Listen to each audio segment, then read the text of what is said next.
Hi, thanks for watching. I'm Damien Porter, former Special Forces operator, and check out my new project for 2023 at hownottodie.com.au, where I've combined all my Special Forces training and police officer experience to help others. Thanks for watching. Hearing about you should start with yourself. You're worth fighting for. Jason Sussdorf. And before I get into the show notes, I just want to give you the viewers, and unfortunately for the listeners, can't see it, but I've got a special shirt here from Michael at We Fight Monsters and at spotterup.com. Check him out. Thank you for the gift, Michael. It's absolutely amazing, and I'm going to wear it proudly for a few of the shows here. Okay, back to the show notes. Jason Sussdorf. What an interesting conversation I had with Jason, who runs a brilliant project over at swampfoxtactics.com. Jason has been involved in martial arts from when he was a young boy, growing up in his dad's dojo, progressing on to adult life, and then to later joining the military. In fact, Jason met his wife at basic training in the Air Force Reserves and went on to being deployed operationally in the Middle East theaters. After leaving the military, his goal was to create and produce swampfoxtactics.com, an app and web-based encyclopedia of subject matter experts in martial arts, homesteading, self-defense, nutrition, preparedness, and firearms training. His own goal is to be as self-reliant as possible, and his awesome app truly helps others from all walks of life to start at their own level. With quotes like, "Predators prey on the weak," "In a fight for your life, 3 to 5 minutes is a very long time," and "Stop outsourcing your own safety," I'm sure you'll love the conversation as much as I did. Jason is a true warrior gentleman. You can find Jason at swampfoxtactics.com, and on Insta, check the link below, or if you're listening, punch in swamp_fox_tactics. Thanks for watching. And we're live. Welcome to the Straight Talk Mind and Muscle podcast. Welcome to my guest today, Jason Sussdorf. Thank you. I appreciate it, Damien. I'm excited Hey, to be man, here. it's been great chatting with you offline earlier, and we chatted a couple of days ago as well. Man, I mean, you throw a bomb out there about the meaning of your name. I can't really go past that one already. Yeah, Sussdorf is translates in German to sweet village. So it's hard to make that one fearsome, but yeah. It is awesome. I've never had such a thing, which is cool. You know, you created swampfoxtactics.com. I've been watching you for some time out there in the interwebs. I really liked what you were putting out. So from what I saw, and maybe the listeners and viewers, I saw a guy who'd done some martial arts experience, but when he was teaching what looked like really clever situation awareness, self-defense, hands-on skills to civilians, it looked like it was actually real-world stuff, which is very rare in the martial arts world. Had Michael Donvito on the other day as well, 10 black belts, and you know the guy's teaching special forces for 23 years, and he's doing what works as well. So it's really nice to see some integrity in that, and some real world things that people can use. So let's dive in. You've got a hell of a journey. What's your sort of your military background and martial arts background, and how did you end up at Swamp Fox Tactics? Yeah. I'll breeze through it and hit the footnotes because I can, for one, talk a lot, and you know, if you get into the weeds on things, it can Awesome. go for a while. You know, I grew up in my parents' martial arts studio. My parents both met in the dojo. They went off and started their own business in the 80s, and I grew up with that environment. You know, that was the family business. My mom had a career as an animal tech, but that kind of supported the household as the foundation while we parents got the karate school up and running. And it was during the heyday of martial arts, during, you know, karate, the 80s and 90s. And so we had all kinds of people coming in for various reasons. But it was a dojo where, you know, we also had a lot of law enforcement coming in, you know, military, because this was, you know, prior to the global war on terror. We didn't have this globe full of experienced veteran, war fighters and just tactics um, experts. And so a lot of people are coming to our karate school looking for something that would work. So I grew up in an environment where we were always pressure testing what we were training. My dad was a very philosophical martial artist, so he really studied the art itself. But at the same time, when it came to application, he wanted to use what was useful and discard that which wasn't. Because I mean, we are studying a martial art that was developed hundreds of years ago. So Yeah. if you want it to be applicable to modern day, you gotta evolve it. So that was kind of what we were doing. And so I grew up in that environment. And right when I was about the age of leaving the house, well, I mean, right after I left the house for the Army, I joined the Army Reserve. My father passed away in a motorcycle accident, and that resulted in the karate school closing. Which is why I have a wall of stuff behind me, because when you close a karate school, there's a whole lot of weapons and stuff that needs to go somewhere. But anyway, we closed the karate school. I joined the Army. I wanted to do something cool, like any 18-year-old. I think that was my 18-year-old brain. I just wanted to do something cool. I stumbled into tactical psychological operations, which it falls under the special operations community. There's no selection course for it, so it's not a tiered um, you know MOS to be in. Um, but if you happen to be you know put together and an intelligent individual and kind of high speed, you have the opportunity to do some really fun stuff in that job. And I had some good leaders in that in a some of my time in there, and got to learn from them and got a lot of fun opportunities while we were deployed downrange. Um, and I did that with my wife, who was also in the Army Reserve. We were both in the same MOS and both deployed at the same time. We weren't deployed together; we were separated, obviously, but we did that. So And you were we married decided, young, Jason.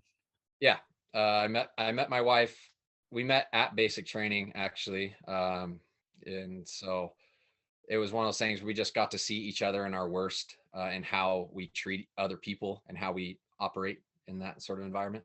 Wow, let's just pause the timeline for a bit. That's a rare thing. The bond of brothers or brotherhood or the unit, whatever you're in, that comes from the military, comes from that. Same thing with police. I worked with a lot more females in police than I did in the military, but Indeed. it comes through shared hardship.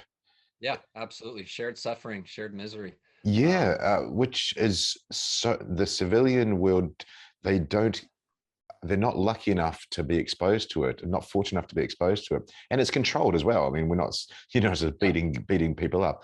It's controlled, but that's an amazing thing, because when couples do go through some sort of hardship, they can come out on the other side stronger. But I'm just stunned that you guys got to go through that, and what a great start to your relationship.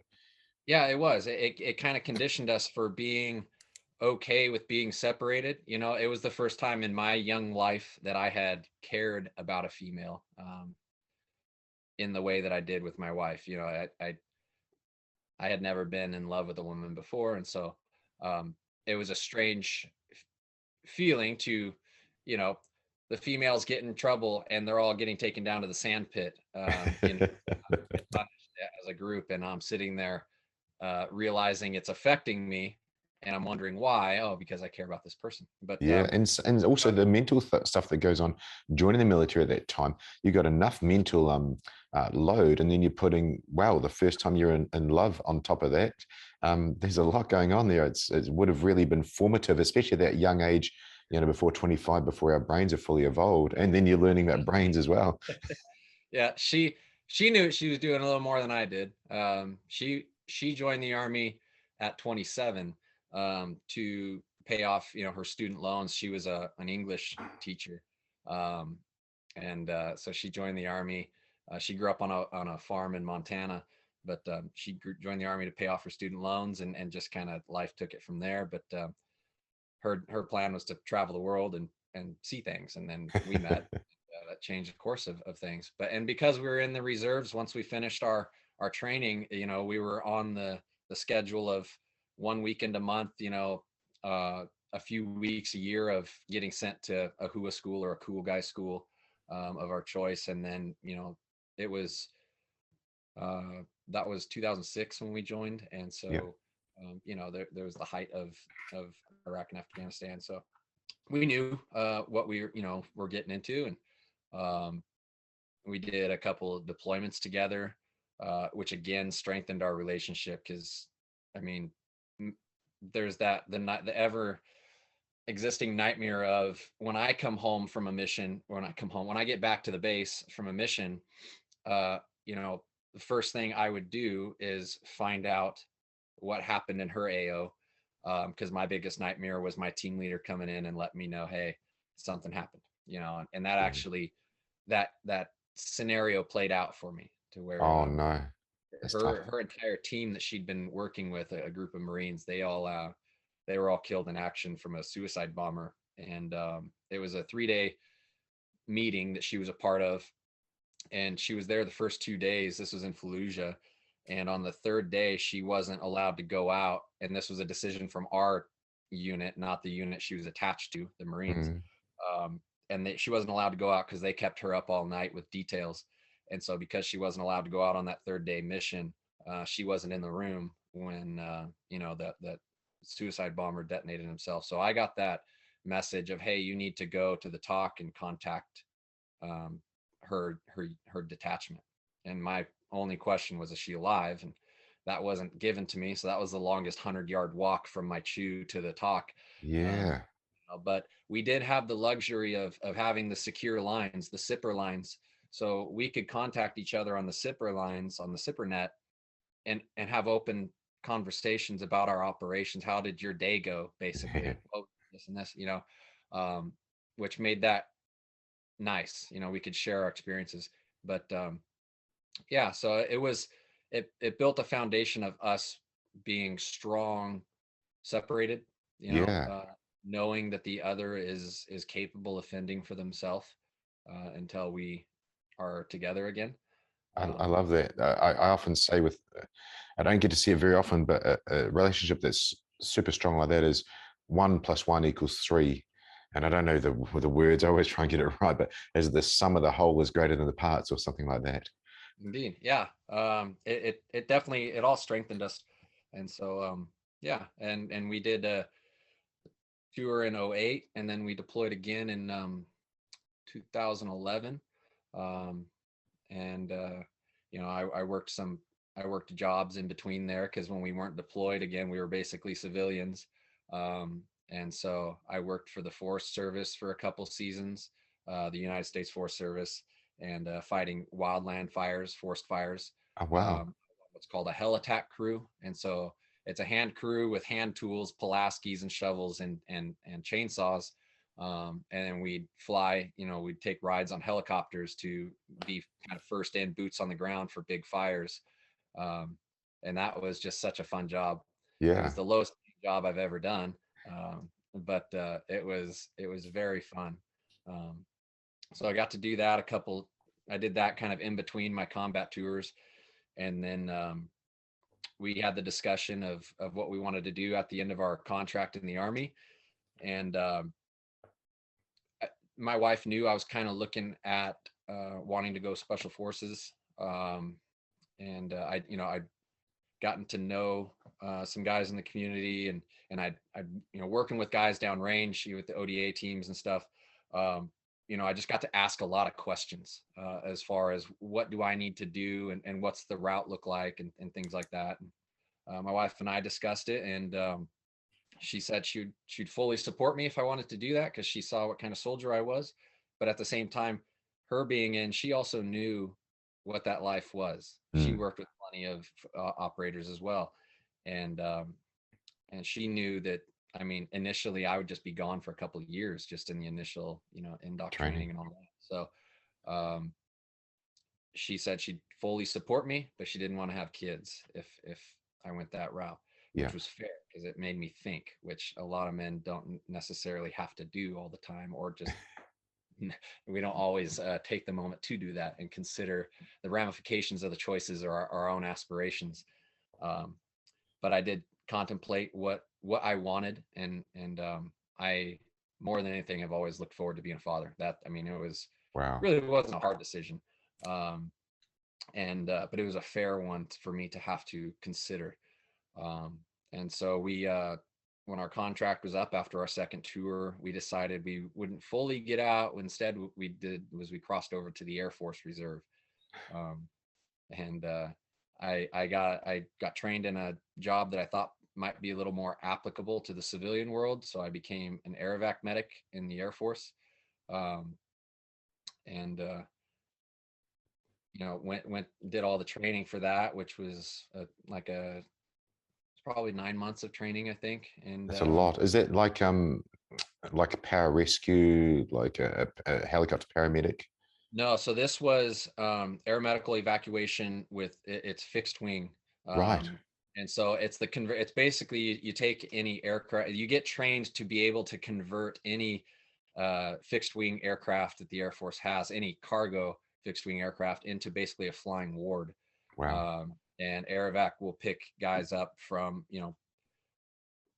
they'll have point of injury, and get either ground or air evac to the nearest med station, and then from there we'll take them in like a C-130 or something to the next base, and then another crew will take. And so you'll be placed somewhere in that chain link. You're either taking them directly from the battlefield to the next station, or maybe you're flying them from Germany to the States. Right. But it was a really fun journey. I requested often to be deployed. They're 4-month rotations, which in my mind was, not that big of a deal. Yep. And I never did get placed on one. In the meantime, while doing that, I was working multiple jobs. My aspirations were to become a firefighter on the civilian side. It's a good life, when you land that job in a lot of states here. Yep. And I knew that I wanted to be able to support my family as a sole provider.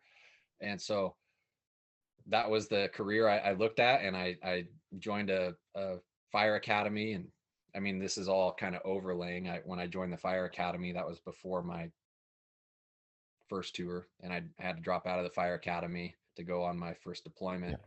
And when I got back, they held a seat for me, and I got to go back. But Awesome. yeah, I got my civilian paramedic license. I put myself through medic school on the civilian side, because you go through military training, you don't always get civilian certifications. Yep. So I went through civilian medic school, and I interviewed and got hired with a local municipal fire department. And I mean, I skipped a lot of stuff there. I worked part-time on ambulances. I was doing my Air Force thing. When I was doing my paramedic internship, I was working night shifts on that. And I would get off at 5 a.m, basically change my shirt and go to my fire academy. Oh, wow. That's tough. But it was a great grind. And it was worth it in the end. I kept telling my wife, just hang in there. It'll be great. When we get there, it'll be great. And, there were a lot of years where it was, do we get groceries or do we pay the mortgage? But the struggle was worth it. And yeah, I worked as a fireman for 6 years. Ended up sustaining a lower back injury about 2 years ago, and I'm almost in the process, or I'm almost completely retired now. It's going to medically retire me from the job. And a couple years after I started working as a firefighter is when I launched Swamp Fox Tactics. So that's, I mean, you've really talked an action man life since 18. Been busy. Or beforehand, really, with your parents' dojo. I don't know. I don't know the ages here. I don't know if you remember what Action Man is. Yeah. I started, in the karate school when I was 3.5. And that's actually my earliest memory, is doing push-ups and bouncing my face off the floor and getting a fat lip. Yeah, that was my first class. It was great. That makes me laugh. It was a great environment to grow up in. I probably spent, you know, a lot of kids get out of school and they go home and then do whatever their after school day is like. My after school time was, you know, about a half an hour or an hour at home, and then down to the karate school for the evening. And I'd get home with my dad, and we'd all have dinner together, and that was the night. Awesome. But yeah, it was an awesome childhood. Yeah, absolutely. I see the same thing. My boys' jujitsu, I guess, is called a dojo. Uh, the the guy that runs that place, world champion, which is awesome. But he's a dad, and his kids are there, which is great for. I think my boy's been there for like 3 years, so he knows when to put an arm around them or to kick their bum. But I watched his sons, and it's amazing because he's being a dad, so he's in the weeds a little bit. His sons are in the classes, and just watch them. Sometimes they're running around like crazy, and some other times they're listening to him. But just their lifestyle really it's quite humbling to see how much time he can put into them there, and their skills are through the roof. It's really, really cool to watch. Yeah, it was an interesting environment, and it was one where I've had to learn that it's not easily mimicked. You know, I've I've taken a couple attempts at teaching my son's martial arts. I got two boys that are 7 and 10 now. Um, and you know, it's easier when you have a karate school of some sort, Yeah. and other kids, but when it's just you and your kids outside on your property, they more want to play with dad, not learn some martial arts from sensei. So I did the same thing. Actually, I take them to a local jujitsu school, Brazilian jiu-jitsu school. Yeah, um, and for one, just because it's easier to have somebody else teach your kids. I shouldn't say 100%. easier. It's easier on them. It's more conducive to their learning, at least initially. When they come to me to want to learn more, that'll absolutely happen, and it's starting to a little bit. But you know, as a martial artist, jujitsu, I think, is a great foundation for anybody to have, man or woman. Yeah, I agree. Maybe that's where we'll jump off into this next chapter. I was just watching a video of yours on mindset. Ironically, that was my next How Not to Die guy video. I was talking with the SF operator last week, and it's about mindset. So what I saw, let's backtrack. When I was a young boy, I had never thrown a punch at someone. When I got first punched in the face, it was scary as hell. And I remember wanting to hit the other guy, and I was afraid. I was afraid of confrontation. Looking back, I'd suggest that because I'd never been exposed to it. I mean, what a horrible place you go to. As a dad, you would hate your kid goes to school and gets confronted. So, as I said, my boy's been at jiu-jitsu for about 3 years. What I saw straight away, Jason, and I just don't think it was available to us back in the day, is confrontation. When they have they call them battles, which is a nice thing for the kids. When they go Good. together, there's no confrontation. It's just another thing. It's just, oh, well, I'm going to tackle the guy. I'm going to put him down. I do an armbar. And win or lose, it's like, oh, well, there was just a thing.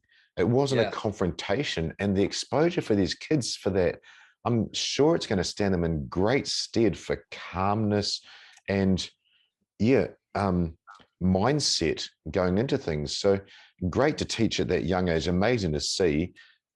Mindset, that's where we'll kick off with you. Yeah. You did martial arts. You were literally in the dojo. What was nice to hear from you was the law enforcement guys are coming in and pressure testing that. Where does mindset fit in for a violent surprise confrontation with someone? Um, you know, I grew up with a similar mindset that you mentioned of the fear of getting in the conflict. My fear was, because of what I was taught. I was afraid of getting in trouble with my dad. Mhm. Um, you know, and a little too much. The reason I say that is not because I let myself necessarily get picked on. When I got pushed, I usually pushed back, but I didn't step up for others and stand up for others. Looking back, as much as I should have, Mm, because it would have gotten me into a fight knowingly, mhm. and I kind of mentally conditioned to avoid that. And that's something that, you know, I'm trying to find a good balance with teaching my own boys is, you know, if you have the capability to do something about something to help somebody, you help them. and to stand up for the defenseless. But moving into like the mindset and kind of what I try to teach people today, it's first off recognizing your responsibility for yourself. There's people that care about you, and you have a responsibility to the people that care about you. And even if you feel there isn't anybody that cares about you, someone does. And it should start with yourself. And recognizing that you are somebody that's worth fighting for. And Wow. so making that distinction, and then I guess flipping the switch to being comfortable with violence. And what I often will ask people is, what does violence mean to them? And often they're more focused on the emotion side of violence than the action. And I try to teach people to harness it in a physical standpoint than an emotional one. If I'm, I'm not familiar with the laws there, but if I'm carrying a firearm here, um, if I'm gonna draw and use that, it's a tool for one, and emotion is not something I'm trying to tie. I'm not training emotion. I'm not training to be angry when I'm inflicting violence. It's even just physical violence, physical application of violence. It's not an emotional thing, but it is something to be serious about. When we would study Kempo in the karate school, we had this saying called shikanome, and it mean, and I'm anybody that speaks Japanese is going to tell you that I'm butchering that, but what it means is serious face. You put on your serious face because it's the same, and it has the same effect on you inwardly as when, if you're feeling down on yourself, smile, because putting that physical, change on your face can affect your emotion, your mood. So when you put on your serious face to apply violence, I believe it makes you more effective for one, and comfortable with what you're doing. A lot of people are squeamish or hesitant with the application of violence, and I think a big part of the mindset is clearing that gap mentally in your training and in your preparation before you're tested in real life. And what I mean by that is that mental gap of, what am I prepared to do to that other person? If I use eye gouging as an example, I'm not, if I'm going to eye poke somebody, and I hope the viewers understand, I'm not talking about just a standoff eye poke. I mean, if I'm grappling and rolling with somebody on the ground, and their blade is sticking me on the side, and I'm wrestling for control, and I talk about Exactly. eye gouging, I'm not trying to poke them in the eye. I'm trying to uh, lacerate. Nice. And yeah, I got mine too. You got Right that on. black rifle there. I got I'm rolling with Pat Max and Vader coffee here. Oh, look, where's Whitlock? I'm looking at getting him on the show, but I've got a shout out to Black Rifle for supporting the 777 Folds of Honor Oh, Legacy absolutely. Expeditions. So cool. Yeah. Yeah. Those guys are, I'm so happy to see companies like these guys coming out in this generation. And that's why I've got you on as well. Let's just pause and Yes. unpack a couple of things that you talked about mindset there, and you're up to the eye gouging. There's a few things there. What am I prepared to do to that person? And putting on your serious, excuse me, putting on your serious face. I like to, and I taught this the other day to someone who needed it, actually a fireman. There's almost like lines in the sand that you got to draw, and once that line in that has been crossed, or different lines, you've got to go. It's go time. Now that's a trained response. It's you're running the file in your head and going, oh, okay, with that line, that person's done that thing. Then I access this file and I hit execute, or run the program, hit the app, whatever the fancy words are now. Absolutely. But you're an expert, Jason, and I say that because you said the same word I saw in that video. You don't know which video I watched, but you said, what am I prepared to do to that person? We're talking from real life. And taking the emotion out of it comes from exposure, and safe exposure over and over, and exposure to confrontation, exposure to I'd air quote the word violence, because we want to practice it in a relatively safe environment. I know you, you know me, we've agreed to come together and practice these wrestling moves or kempo moves or boxing, whatever. And then that person can then translate that to the real world confrontation. That's always a surprise. And Greg Pup Johnson, New Zealand SAS, was just talking last week. I interviewed him because he's done bodyguard for the civilians, bodyguarding. The operators call it close protection at the highest levels. He said what it is the time delay between, oh, it's happened, or I'm shaking, to actually action. And we train in special forces that there's less and less and less and less time delay. So I guess where you're going with that mindset is actually knowing what you're prepared to do to that person, knowing this is the application of something I've practiced, and now it's go time. Now I have to put on that serious face and just go to work. Right. Yeah, and I think um, having those lines drawn, as you put, it's extremely important, that process. Everybody should do that now, because that if you haven't done that now, you're not going to know when you're green lit. When you have that green light, okay, now when can I put hands on them? When can I execute these things that I know? When do I do this thing that I'm planning on doing in my defense?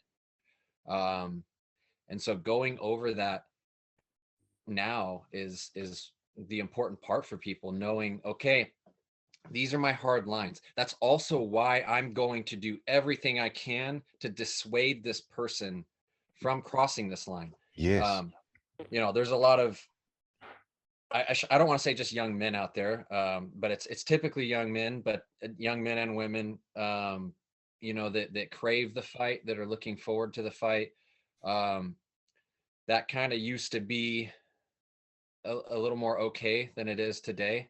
But the world we grew up in, where people are going to put up their dukes and duke it out, is over. Yeah. You don't know if somebody's going to pull out a knife and hit you in the neck with it, and you got seconds before you're blacking out. Look, very close to what happened to, it's public on the page, Chris. I was talking about self-defense, one of the posts, and he got jumped by 5 guys. And there's a classic case of 2 MMA fighters, happened a year ago. They are professionally trained fighters. And when these 2 people fronted them, they're like, hey, no problem. You're being noisy with your mouth and we're going to fight. But they didn't realize that those 2 guys had 5 other people. So it's 7 people fighting the 2 guys. MMA guys going bang, bang, bang. And he gets whacked with a 2x4 by a female, a skinny female, and they're criminals. But he's not used to that. And yeah, right. It's not put up your dukes, let's do ego and all these things. It's like, you need to have your head in a swivel. You're in a war zone. I mean, Atlanta the other day, there was a peaceful protest where they're burning police cars. So I think you've nailed it there. It's not about that, put up your dukes. If you're going to cross that line, really bad things have the potential to happen like that. Right. And if you cross that line, I'm not going to fight you. I'm going to hurt you to make you stop. That's something else I try to teach people is you don't need to figure out their intent. You need to make very clear yours. Don't touch me. Don't come near me. Draw those hard lines in the sand.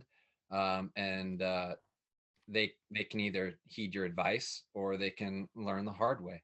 And teaching people escalation of force techniques is beneficial. But I think that comes with more experience. If you want to be able to control somebody without hurting them, that's not beginner level stuff. No, that's the advanced. If for somebody that just wants to take a short seminar, look, I'm going to teach you the nitty gritty. I'm going to teach you how to be as violent as possible to keep yourself alive, because that's what we're talking here, because you're going to make it very clear to them that that's what you are. Look, that's amazing that you've said that, Jason, and you've probably taught more seminars than I have. Where I've taught for about 22 years in more small groups teaching, and I'm stunned at that. So we had Tony Blair on last year, and he's got the no fear programs and all these things, Amazing which guy. are, yeah, great guy. I called him, and he loved it. The grandfather of self defense. Absolutely, absolutely. That guy is an icon. And the things he knows. But when someone comes along to me to learn unarmed combat, I I put the course together so I go worst case scenario back. So the guy's within range, guy or girl, he's ambushed you and you're fighting for your life. Because if they get injured an hour later, or if they've got to leave because their babies got sick, I've got a duty of care. They're safer than I were. When I went to boxing class, I learned to walk for 2 weeks. I didn't learn to punch. It, Yeah, it wasn't going to help me, you know. right. Um, Um, and, and police, same thing. You're talking advanced tactics of using verbal judo, using de-escalation. So I'm glad that you've identified that. Really good that we teach the same thing there. Teach the worst case scenario backwards, and then it's great. You know how to protect yourself in the worst violent confrontation. Then we can possibly see it from a longer range, possibly use our mouth to de-escalate it in some way. Absolutely. Yeah, and verbal judo is a big one and an art in itself, and it takes practice as well. It's um, it takes practice to not respond out of emotion. Well, let's Um, be real about that. If you're not a cop, you don't get to practice it. But who gets to practice is the bad guy because they do bad stuff all the time. right. Yeah, and predators prey on weak targets. A lot of most predators aren't looking to go um, rob or whatever their plan is. They don't hope to be walking away with mortal wounds, or just traumatizing wounds. And so when you start off at that level, you make it very clear, hey, I'm not going, if you put me in a situation where I'm going to be um, using violence, my mindset is I'm going to be executing this in a way that makes you have to escape me. And I when I teach women's self-defense, I use the analogy of a cat. You know, you could be in a room with a cat, and your job is to kill a cat, and the cat's very aware of that. If that cat wants to, they're going to shred you. Now, you're going to kill the cat, but you're not going to do it without bleeding quite a bit. Um, and so I explained that to people is that's a cat, you have many other weapons and possibilities to be violent with, to be creative with. Um, and so you want to be the most violent, vicious thing that somebody does not want near or attached to them. And that's Um, mindset. That's how we started this chapter. That comes down to mindset, doesn't it? Absolutely. And it comes down to what have you already mentally prepared to do to the other person? Because again, that if you're not mentally prepared to do it, if you haven't done it in your mind already, and then you haven't practiced doing it with your body, and practice meaning you do it, you send the signals to your body to try it, because sometimes what you envision yourself doing isn't always how your body performs. Um, being a lifelong martial artist, I can definitely attest to that. There have been periods in my life where I'm very much out of practice, and my mind knows how to perform a technique, but the body isn't exercised in that movement. And so, um, those that say, "Oh, I'll just see red," and um, you know, that's great, but it takes a little bit more preparation than that. Um, because when you see red and you attack a brick wall, um, and you don't have a plan of action, everything resets to where you're back into your fight or flight, and usually it's the shell up game at that point. Um, so teaching people how to be violent and that mental preparation to begin with, I think is an important first step. And I think it's important for people to understand, like I said before, that the beginning level is going to be some of the most violent application and violent stuff that we're going to teach, because it requires less technique and skill. I'm very glad that's where you went, because 2 minutes ago when you talk about mental preparation, I was like, well, we're not, it's not skills. Biting someone is not a skill that you're going to practice. We knew that from when we were a little baby. Um, yeah, I'll never forget on one course with female self-defense, um, I asked the group, what would you do if the guy was on top of you and he's putting his tongue in your mouth? He's trying to get satisfaction there. And they were saying these things. And I said, well, would you bite his tongue off and rip it off? And the look on their face of abject horror was absolutely normal human response. And I was like, good, you should feel like that. However, you told me 2 minutes ago you'd do anything. And now I've said one little thing and you're like, oh, squeamish. But mentally preparing it straight there, now we've got a file they can access, and then we practice it more and more and more. If they hadn't mentally prepared, they wouldn't do that in any way, shape, or form. That it's abhorrent to normal humans to hurt or seriously injure another human. Absolutely. And not just that, on that exact line, a half-assed, or 50%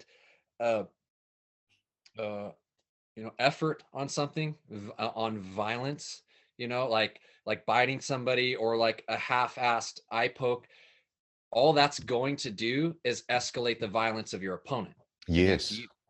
When they see that you are now moving into the realm of, okay, I'm trying to now bite them or rip their eye out, now they're going to start getting more violent with you, where it may have just been, the plan may have just been before of physical dominance, strength. If you start getting violent, they're going to start getting violent. And then especially, you push it a little bit further, maybe you're actually a little bit effective in your violence, you're going to now put them in the response of their own fight or flight. So, you start actually lacerating their eyeball or getting a finger in their eye socket. Their initial reaction might just be to do the exact same thing to you. Same with, you see it a lot with hair pulling and stuff. One person starts doing it, the other person starts doing it. Yeah. And so understanding, if you're going to use violence, it needs to be with 100% effort. And you need to be mentally okay with that. And you also need to be mentally prepared for the reaction to that violence, because there will be one. Planning to neutralize somebody with one technique is setting yourself up for failure. If it happens, that's great. That's a fantastic surprise. But doing that with that mindset of, hey, I'm going to do this, and then that's going to drop them. Well, that's an assumption, and it's probably not. I love the quote, if it can go wrong, it will go wrong. Absolutely. Murphy's Law. Yeah. Yeah. And I think there's a lot of false assumptions out there, like, kicking people in the groin. That hurts. But it's possible to be ignored. I've seen people get kicked in the groin and get lifted off the ground and be able to push through it. They're in the fetal position maybe 5 minutes later. But adrenaline, drugs, things like that, there's things that can be mitigated, or ignored. So not assuming that what you're going to do works is a good start as well. I'll wrap this chapter up. A couple of things, one from police and one from the unarmed combat that I learned in the special forces. Police, we were taught the criminals are either mad, bad, or sad. They typically fall into one or two or three of those categories: mad, bad, sad. Now, people listening to us here and watching us, generally really good people, and those mad, bad, sad people, they surprise the hell out of us. They can't be reasoned with, and they're unpredictable. You said drugs, and that's where I got onto that. You can't reason with those things. Bad, they want your money by offering this violence. So mad, bad, sad, that's a line in the sand, and you need to train for that, listeners. And that's why we've got Jason from Swamp Fox Tactics here. And they all speak a universal language, and that language is violence. Oh, thank you. We're cut from the same cloth. They really do, but their practice of violence. So that's where the next one comes in. I was always taught, assume your attacker is bigger, faster, stronger, more skilled, armed, has a pre-plan. So pre-plan, it's not their first time at violence, highly like they've done that before, so they're good at it. You know, they're more skilled. They know what you roughly do. They know you might try and kick them in the groin, like you said. You know, all these things means that we have to have that mindset of 100% effort, as you said. We're going to win, and we're going to have that mindset to, once they cross those lines, do that actual physical harm to a person, and we're going to win. You've got to go in that winning mindset. Yeah, and I think you know, for those that, especially like law enforcement, those that are in combative roles, military, and just civilians in self-defense, training yourself in your own body's physical response is important as well. And what I mean by that is, you know, when the person attacks you, they're attacking you when they are prepared to do so. They're Yes. mentally, physically prepared to take this action. You know, The attacker controls the fight. yeah, and this is happening when you least expect it and least want this to happen. It's not when you're like, okay, I'm in the mood for this, let's do this. It's when you're least expecting it. It's an ambush situation. You're going to have your fight or flight response. Your knees are going to be shaky, and you know, it's going to be at the darkest point at night. I don't mean all the time, but I just use these as examples. It's going to be when you're comfortable, warm in bed, you know, or when you're cold and tired, you know, outside walking to your car, your home, or wherever. It's going to be when you least feel like doing this. Yeah. And so training yourself to be able to push through uncomfortable situations is really important. And a way of doing that is like tiring your body through physical exercise and then training your self-defense techniques, you know, throwing a punch when you're really, really tired. Because you're not necessarily going to be tired in the sense in the moment, but man, I'm sure you're well aware when it's go time, you know, that adrenaline dump, it can make you feel a little weak in the knees in the beginning. And so training and conditioning yourself to be able to push through that, I think is really important as well. It's pure survival. Again, a couple of things from what you said there. Law enforcement. I'll come to law enforcement. I want to go into nursing. I was speaking to a nurse the other day. She got first off, she told me she was assaulted, whatever version that is, with degree at least once a week. Holy cow. You went to become a nurse, and I just realized I was speaking to a medic. Yeah. She, a nice mum, got assaulted every week, and the last assault, unfortunately, cracked her skull and 2 surgeries. Oh, wow.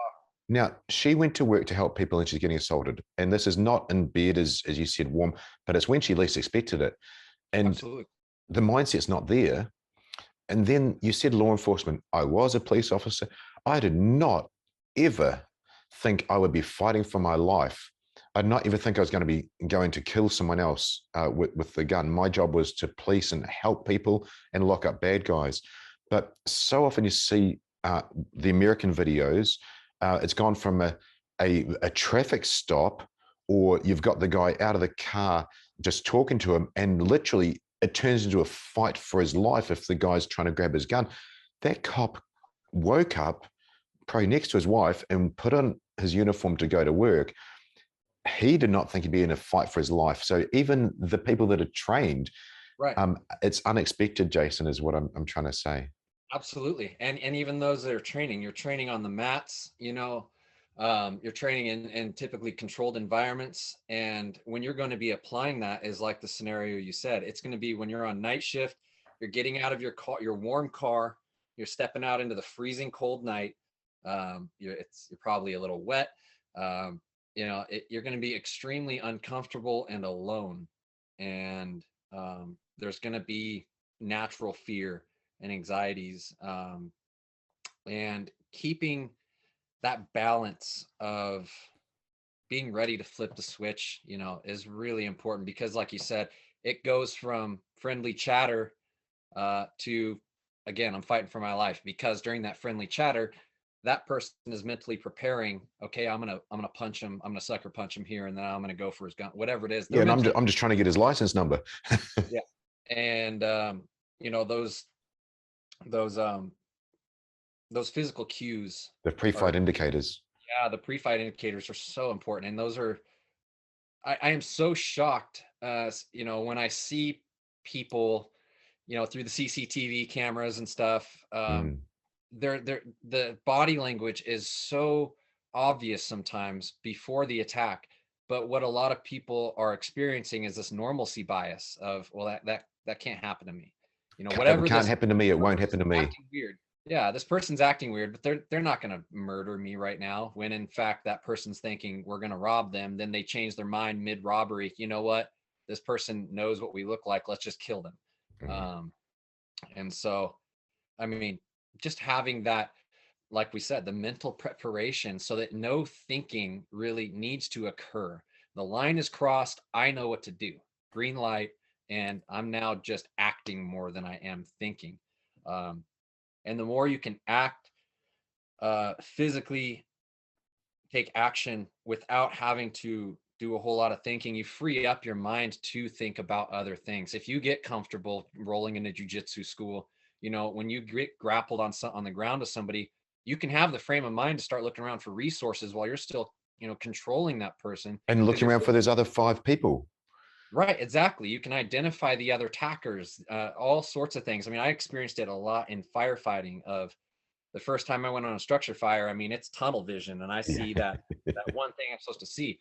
After doing that a bunch of times, I roll up on a fire and I'm pulling the hose to go to the front door, but I'm looking at overhead power lines, other hazards. I'm listening to things, so the experience of that and the exposure helps a lot.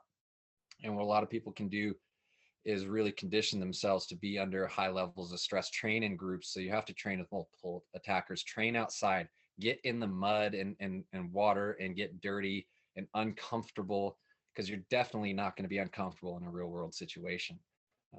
Yeah. 100%. Wow, that's and these shows are so organic. I've got a very rough framework, but I didn't know we were going to go there, and it's exactly what people need to hear from someone who's so pragmatic.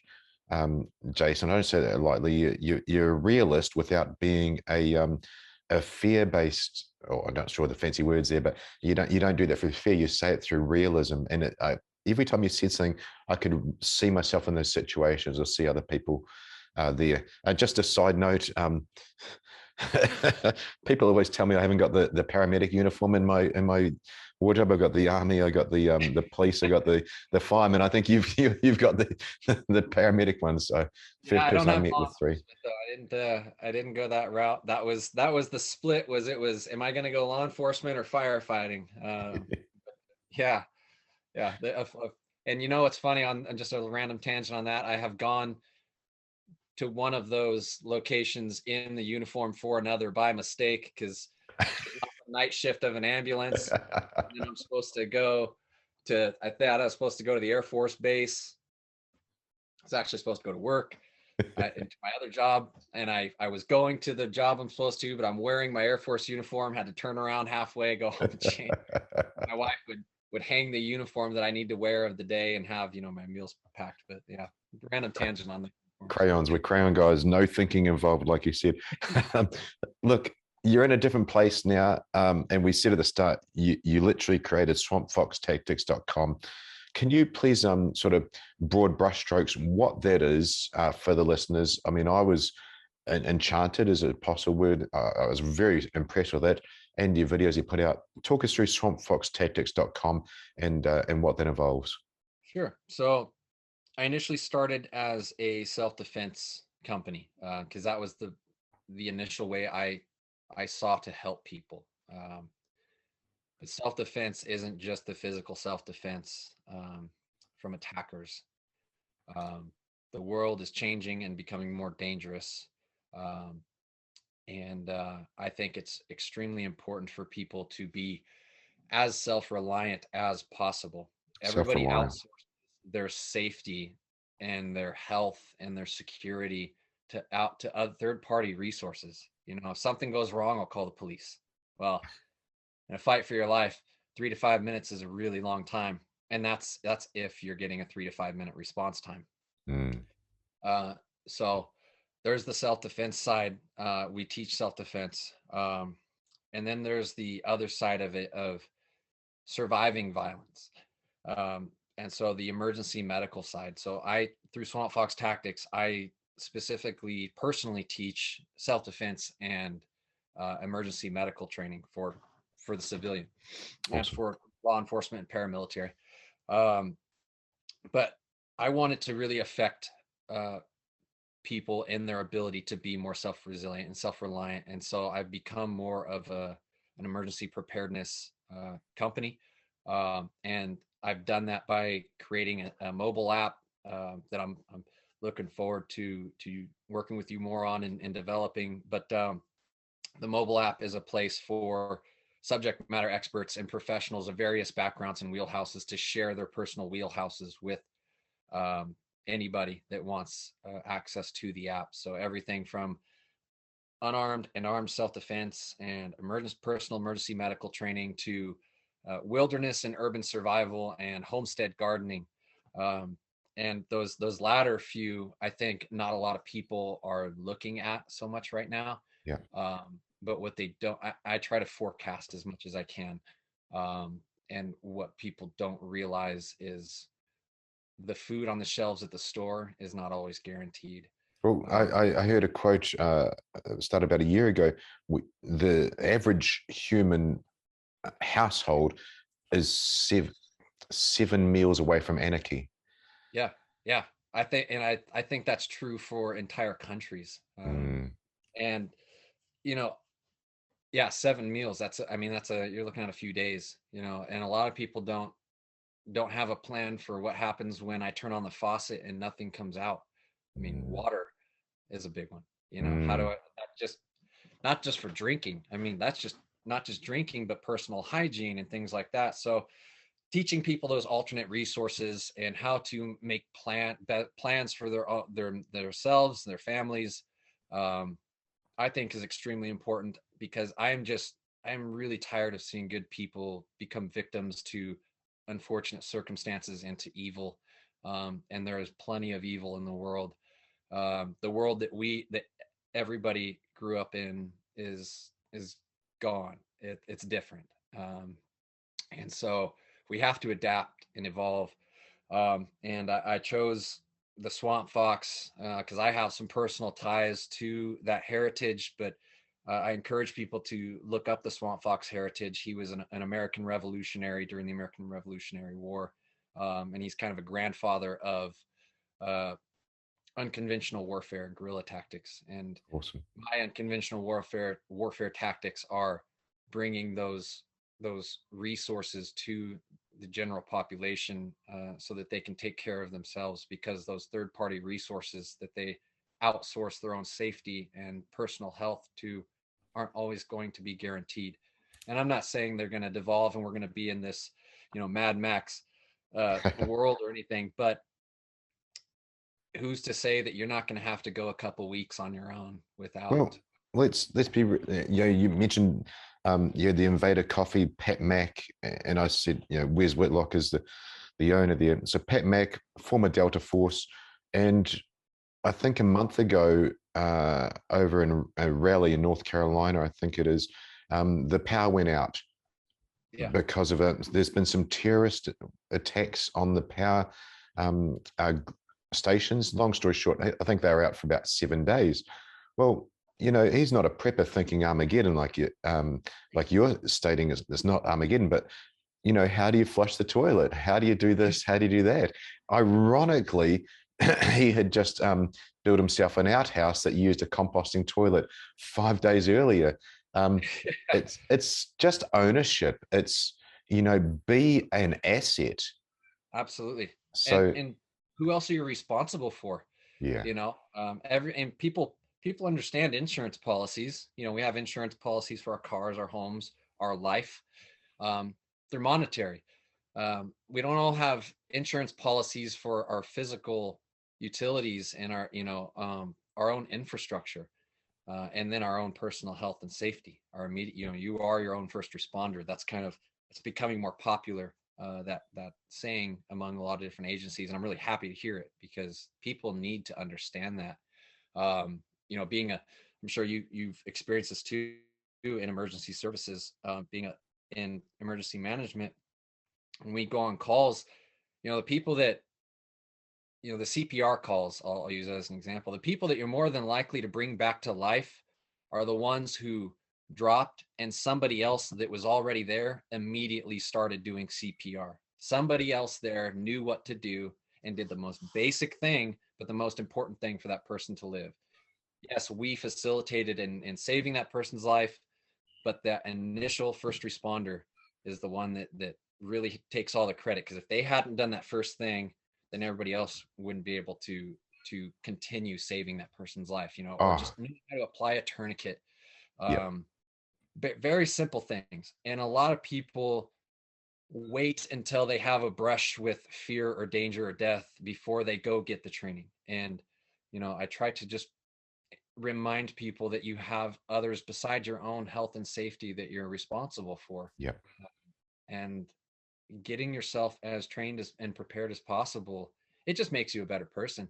And I think that's something that everybody should be trying to do in life, is always trying to get better. We shouldn't ever try to attain just a goal and then hit the cruise control and coast. And it um, gives us a greater bandwidth. It means that, okay, I know how to deal with first aid, and that you talked about in the app.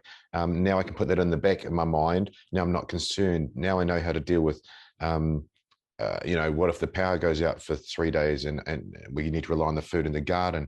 So the bandwidth is greater, and there's just less stress, and you right. do get to learn new things. I love that about the app. So if we just go over it again, you said unarmed self-defense, armed self-defense, emergency medicine. Yep. And Uh, personal emergency medical training, yep, um, wilderness and urban survival, yep. um, homestead gardening. And then I also want to get some professionals in for a health and wellness section. Oh, well, I'll have to talk to Jess because she's got some skills there. Perfect. Yeah, exercise, nutrition, Yeah. um, and that's another place that people don't realize they're slaves, is nutrition. Oh, yeah. And that, I mean, food is medicine, and I love so that. yeah, that's the pill you should be taking for the rest of your life for your health, is your nutrition, not some pill. Yeah, So absolutely. yeah, um, I just want people to be self-reliant and resilient, strong-minded, and understand that they need to have a community. Because when you start doing all this, it's when you learn you can't do all this by yourself. It takes a community. Um, and Wow. if you can't go to the hospital for a couple weeks, it's probably going to be pretty beneficial for you to be taking care of your local doctor in your neighborhood or whatever it might be. For me, I live out in the country a little, but I'm going to be taking eggs and water to my local doctor to make sure his family is well fed and nourished, because I want them to do good, because I'm going to need that doctor one day, more than likely. That's my insurance policy. If my children get sick or injured beyond my capability, well, I'm helping take care of my local community doctor so that he can provide a service back to his community. Um, so getting into that frame of mind of, it's not all going to look the same for everybody, but identifying um, how to take care of yourself and what your family plan is or personal plan, and just identifying the trigger points to execute those plans, um, is it's important to just do that work and planning ahead of time. It is, and all the career paths you've had is in the service of others, and I- I'm absolutely stoked to hear what you're doing with the app, because it is in the service of others. Absolutely, it's what we do. Um, Look, we'll put the show notes there. It's from foxtactics.com. I've mentioned already. Where do people find you on the socials to see things there as well? So I'm on LinkedIn with my personal name, Jason Sussdorf. Then I also have a Swamp Fox Tactics business page on LinkedIn. And if professionals want to reach out to me to collaborate on the app, that's a great place to connect. I'm also on Instagram. Swamp Fox Tactics is the tag name on Instagram. Um, I'm not. I don't, I'm still learning. When I started all this, I was laying in bed at the fire station on duty at night, and I was Googling how to Instagram. Um, uh, but I'm on there. There is a Facebook presence. I don't check it very often. It's a bit toxic, so I kind of stay away from Facebook. But I'm on Instagram and LinkedIn, um, and my website is swampfoxtactics.com. The app it's in the iOS and Google Play stores, but right now we are in the process of populating the app, and bringing all those professionals on. So I have a group of professionals right now that are all individually working to create content to put in the app for their businesses. And so, yeah, I'm really excited for its potential and what it can do for people. Awesome. And this show will play probably 2 or 3 weeks from when we actually record it. So possibility of the app being live by then. Absolutely brilliant, Jason. It's been a pleasure to speak to you again. Cut from the same cloth, and everything I've seen you put out, because you said how to Instagram. Everything I've seen you put out has been of use, and we're never too experienced to learn or be reminded. And that's something that maybe the unskilled people don't realize. I learned from you today, absolutely, and I learned from you just before when I was doing a bit of research as well. So thank you for your time. Thank you for coming on the show. Looking forward to what the app's going to bring, and what we can do to help others as well. That's great. I appreciate you, Damien. And I'm really humbled to be asked just to be on here, really, because I look up to you and a lot of other guys that you're in circles with and associate with and have worked with, and it's inspiring. And I'm just honored to be a part of it and helping others. So again, I'm nothing but gratitude here from me. Oh, same back at you. It's an absolute pleasure. Thank you so much, Jason. I'll hit pause over chat, and thanks for coming on. All right. Thank you. Hi, I'm Damien Porter, former Special Forces operator, high performance living coach from hownottodie.com.au. And you can listen to my Straight Talk Mind and Muscle podcast, sponsored by realketonesaustralia.com, the best and most effective ketone supplement on the market to reduce anxiety, enhance brain performance, and supply twice as much energy as glucose. Thanks for watching.